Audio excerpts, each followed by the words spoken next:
Thank you for listening to English with Monty. For bonus episodes, to test your English grammar, book a free 30-minute trial lesson, or to access our conversation group in London, go to linktree/English with Monty, linktr.ee/English with Monty. Today we're talking about how AI can help with English language learning.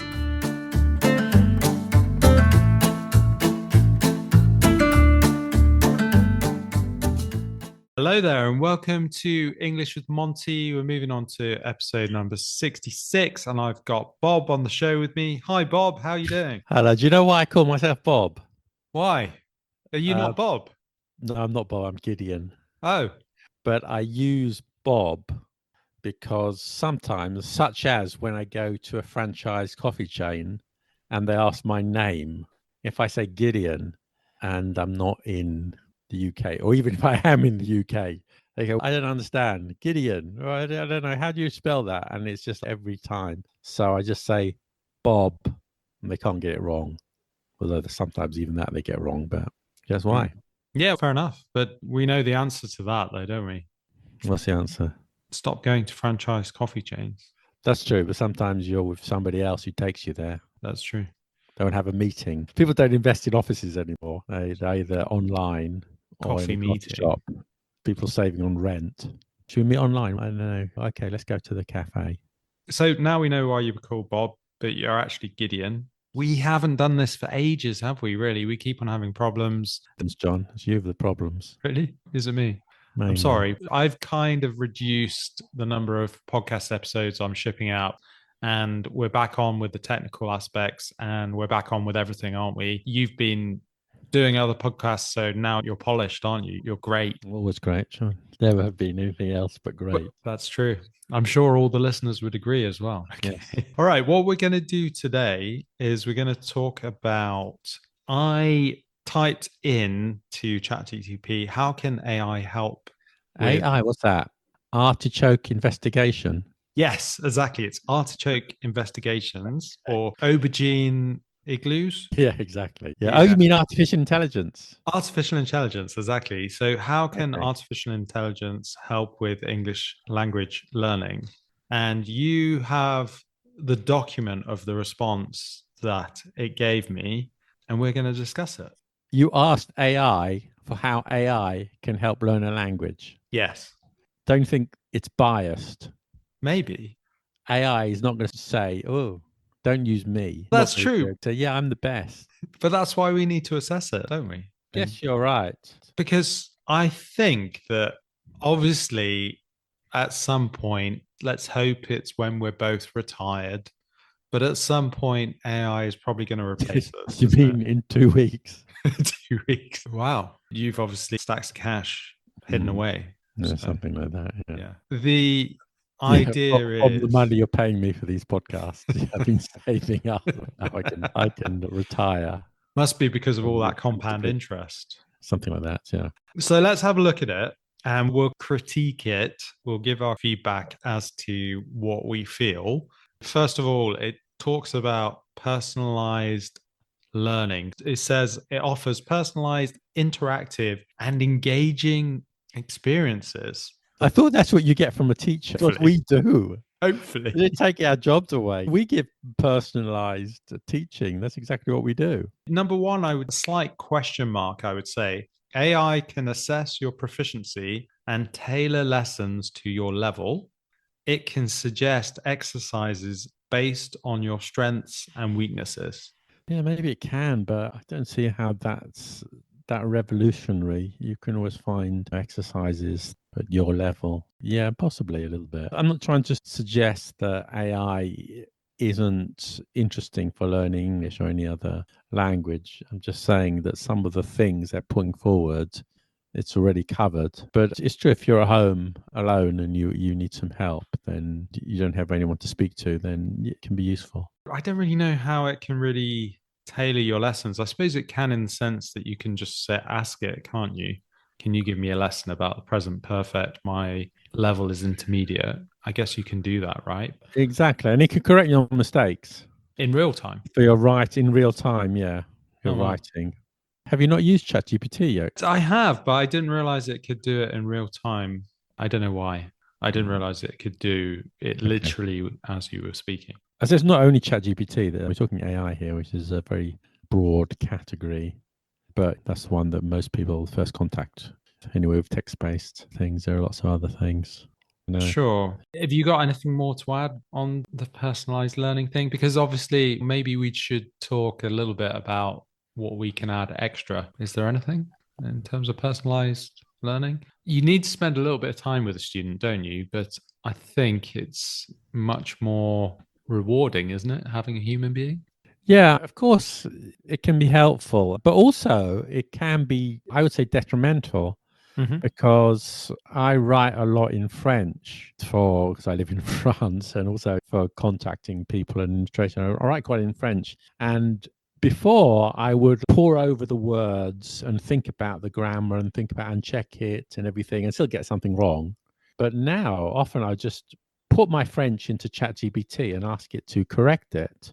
Or if I'm being lazy, I just put the English in and ask it to translate it, and it does it perfectly. I just read over just to see glaring errors. And it does that very well. But now I'm learning less in a way because I just trust it that it's got it correct. And I don't really read it over so much because it's so good. It can be helpful, but it can also be a hindrance. Yeah, I guess that comes on to the second point. AI powered tools like Grammarly help correct grammar, spelling, and punctuation. It can suggest sentence restructuring, clarity, and conciseness. I would definitely agree with you. You can end up relying on it, can't you? And you don't end up absorbing things. So it means you're in a situation where if you don't have AI to hand, yeah, you can't do anything, can you? You've almost lost your ability, you've lost your arm to write with.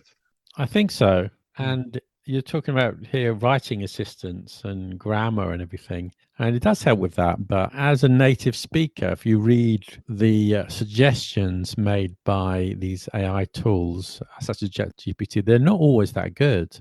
Mm. Sometimes they are. They're always grammatically correct. If that's Mm-hmm. your goal, to have something which is grammatically correct, is always 100% grammatically correct. But structurally and creatively, but that's not to say that it's not getting better, because whatever we say about today, whatever criticism we make tomorrow, these could all have been ironed out and fixed. But certainly, if you're learning English or a language and you're at the intermediate level, you can learn a lot from it. Yeah. You can check the grammar. You can ask for an explanation as well.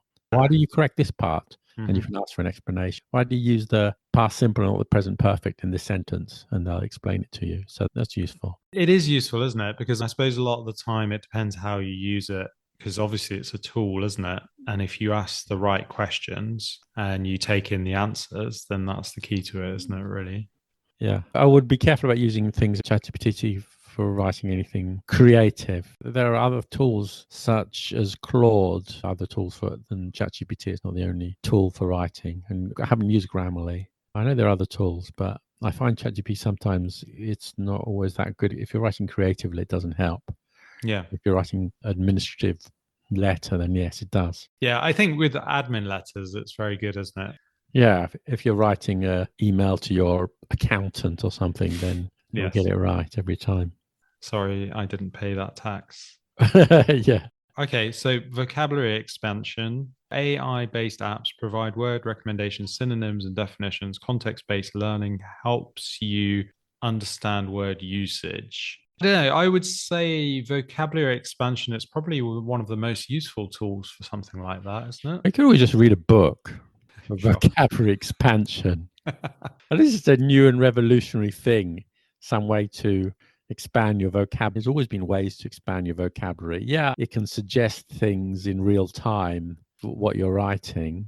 So it's true. There's some help there, but it's not the only way to expand your vocabulary. I mean, I think with all of these things, you need to almost do both things, don't you? You need to read a book and use AI and compare them a little bit and understand what they can do. And Well, people have learned languages before AI existed, though. have they? Yes, they have. For thousands of years, maybe tens of thousands of What? years. This is very true, isn't it? I suppose it's just looking at this and saying, how can this be used to help you? What traditional elements can we put with it? Because I find thesaurus.com is very useful for synonyms that you type in a Yeah. word and it'll give you lots of different options and how close it is to what you're talking about. That's very real time, isn't it? Hands on kind of stuff. Obviously, a lot of these things are about time saving, really, aren't they? Because if you sat there with a thesaurus, it was a paper thesaurus, it would take you quite some time, wouldn't it? I guess so. I can help with a specific sentence you're writing or something like that. Yeah, suggest alternatives. It's very good for that. But you don't need to expand your vocabulary. You can just, as I said, use thesaurus or read. Just very focused on the exact thing you're doing. I think that's quite useful. I actually saw a image the other day of how many people have read a book in the last 12 months Oh, yeah? throughout Europe. And yeah, it was quite interesting to see What percentage of what people? percentage of the population had read a book in the past 12 months. What is it? Just the ones I remember. I'm going to talk about Italy because I lived there. Italy was like 35% Okay. of the population had read a book in the last 12 months. And then I think the highest in Europe was Switzerland. I think it was 81%. Oh, really? Well, huge difference then. Yeah, it is a huge Wow. difference. And I think Romania was one of the lowest. I think that was like 30%. And then Norway was pretty high at 75 or something like that, 71%. I'm sure the listeners know that if you're learning a language, reading, it really helps. The difference when you meet someone, as an English teacher, if you meet someone who's read a lot in English, you immediately know after speaking with them. Yeah, you do. Think, oh, this person reads a lot. Yeah. Or even people in general, right? Yeah, maybe that's true. Even ironically, even like people with like intermediate level, the words they use, even though maybe they haven't been learning English for that long, but the words they use, the way they express things, if they read a lot in English, you think, oh yeah, this person's a reader. Don't underestimate it. Yeah, I absolutely agree with that. And the words come back to you, don't they? I frequently have that with Italian students. I try and read in Italian. I haven't done it so much recently. I do, and they'll say something, and I'll be like, yeah, I know that word.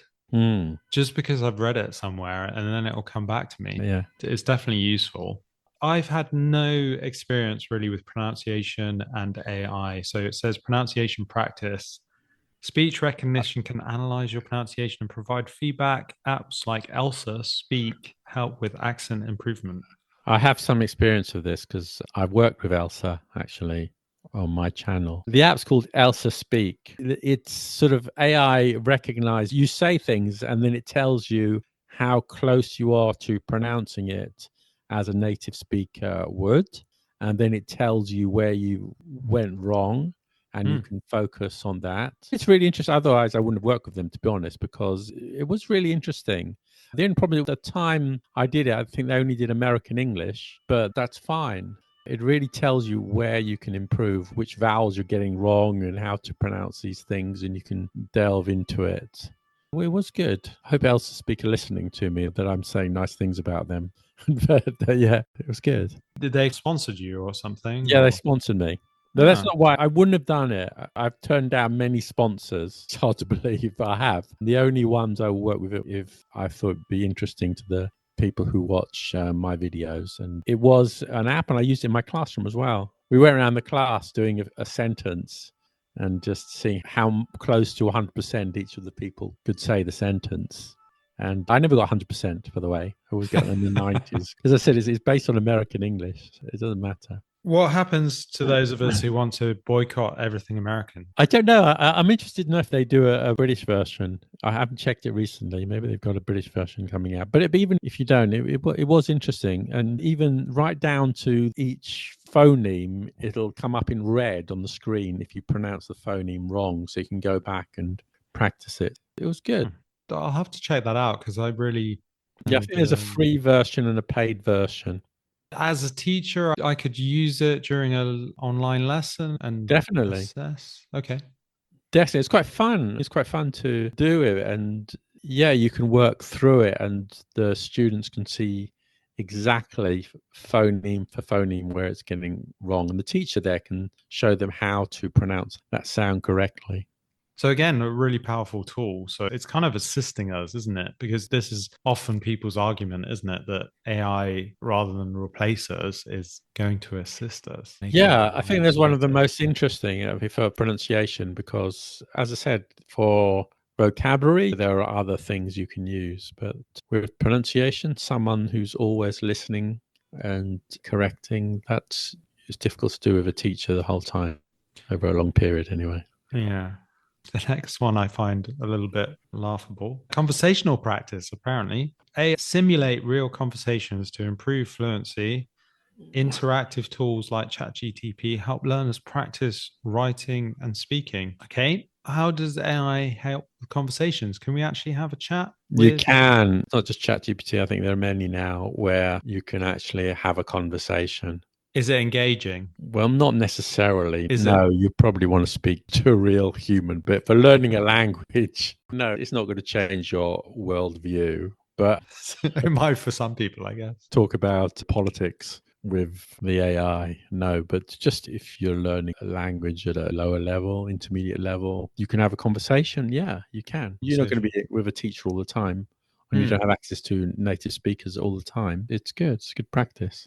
It's not laughable then. It's quite serious. And he'll correct your mistakes. He'll correct your mistakes, because often native speakers won't correct your mistakes, or they don't know, if they're not teachers, they won't know how to explain the mistakes. This is always a bit of a bugbear, like something that students find a little bit annoying. Like when they're speaking to native speakers, they'll say, "Oh, can you correct me?" And people don't. Obviously, people don't, because they feel as if it's a bit patronizing, don't they? Yeah, I don't correct unless people ask me to. Well, if I'm teaching, I do. But if I'm having a conversation with a non-native speaker in the cafe, I'm not going to correct their English unless they specifically ask me to.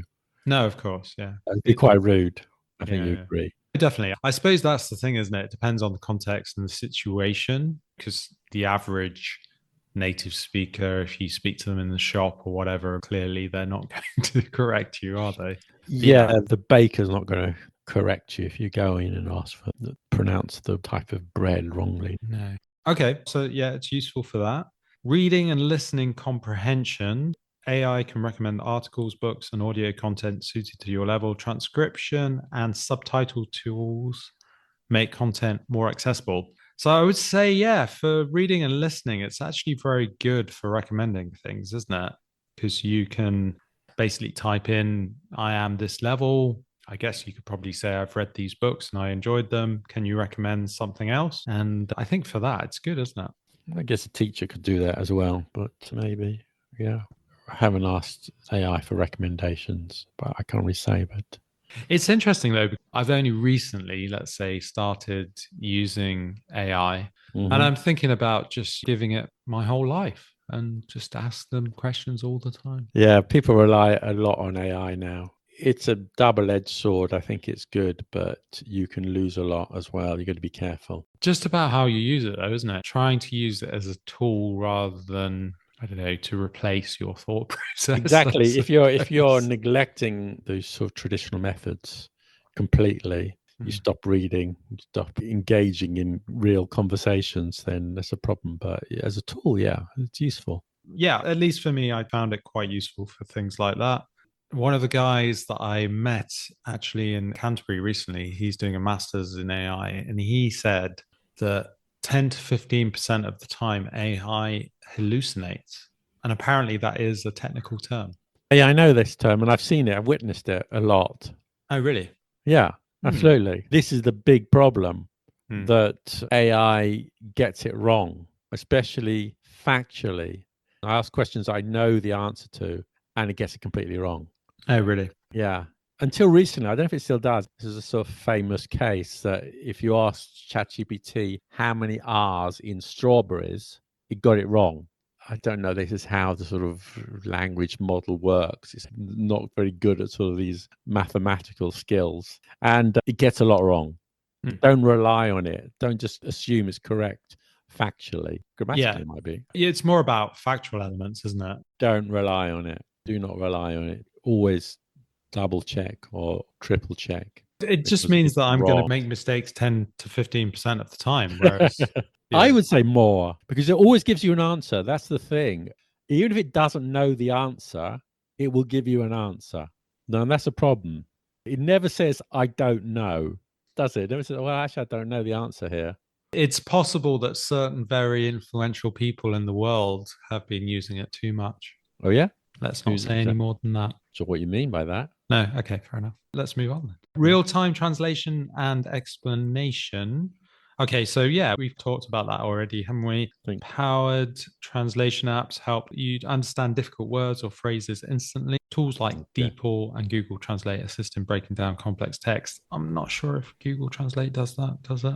Not sure, maybe. It is good at translation generally. Yeah. We'll say that, yeah. Okay, and then the last one, gamified learning. So AI-based platforms like Duolingo make learning fun with interactive exercises. Rewards and challenges keep learners motivated. We should gamify our lives. I haven't really used apps like Duolingo. I use a little bit. Mm-hmm. They seem to work at a lower level more than the higher level. But yeah, if it works. If it motivates you, it works. That's why I always the test. If something motivates you to continue learning, then that's good. So if it's AI or not AI. Yeah, I think that's always the key to everything, isn't it? Something that Yeah. motivates you. If your teacher is smart, funny, and good looking, like we both are, then Exactly. Exactly. True. That's what you like doing. That's okay. I would say it's about balance, isn't it? It's like everything in life, really, isn't it? It's about balance. Yes, it can really help you, but yeah, use it wisely. Yes. You know, don't completely rely on it. As we spoke about, it does have those elements of errors, maybe with factual things, with grammar and stuff. Yeah, it's going to be pretty much okay with that, isn't it? It's going to be more or less 100%. Yeah. Is there anything else you want to add? No, I think that's covered it. Just I use it as a tool, not as a replacement for everything else. But yeah, it's fine. Okay. Would you like to tell everybody what else you do in your life? Okay, I do make videos. So you can see my lovely face if you go to YouTube and search for Let Them Talk TV. You'll find me there. You'll find my videos on the English language. Latest videos? The last one I did was about the origin of standard English, which comes from East Midlands English, but not the East Midlands we know today because it's moved through history, like I explained in the video. What linguists call the East Midlands is not the same as the regional British government call the East Midlands. It's strange. There are two East Midlands. It's very strange. But it's explained in the video. That makes no sense at all. But that's what we're speaking now. It's just evolved from that region of England, our language. So the old East Midlands, does it have better football teams than the new East Midlands? Probably, because I think, where is it? Like Cambridge and Oxford and parts of North London and Middlesex would be in the old East Midlands, in the Middle English dialects. It's called the East Midlands, but in the new East Midlands, it's much further north. It's Nottingham, Derby, those type of Leicester. Leicester's pretty close. There's a different accent to Nottingham, I think. So different. And also American English. It's also evolved from East Midland English. So basically, everyone who's speaking English, like in Italy, the accent is from around Florence, isn't it? It was what Dante spoke, the Italian that they use today. I suppose so, whether it's the accent necessarily, but yeah, I guess the form of Italian as we know it in modern day Italian. Yeah. The modern day Italian of the textbooks. A lot of people know that, even a lot of English people know that, but they don't know that the English one is from East Midlands, even American English. It's derived. That is probably the English you're speaking now for learners of English. It's derived from the East Midlands. I'll never look at people from the East Midlands again and say, yeah, you're from there, aren't you? Well, West Midlands, much better than East Midlands. Yeah. West Midlands. Oh, yeah, I forgot. We won't say Bromley. I'm not going to say Bromley. No, I'm not from Birmingham. But you're east of Birmingham. I am east of Birmingham. Yes, that's correct. Yeah. That sounds very interesting. I'm definitely going to check that out. Being a Midlander myself. Conquer the world. Well, exactly. That's what I'm going to tell everybody. I won't say 1.4 billion people speaking your type of English. Well, there you go. I'm not going to tell them that's the East Midlands. I'm just going to tell them it's Midlands. Yeah. Thanks very much for joining us, Gideon, or joining me and everybody else. And it's been a pleasure. It's been a while, and we'll hopefully chat again soon. I hope so. Great. So thanks, everybody. You've been listening to English with Monty. Thanks for listening to English with Monty. For bonus episodes, sessions with the teacher, and discounts through our website, please sign up at patreon.com/English with Monty. Or you can join us for our English conversation group in London at meetup.com/Monty-English-conversation.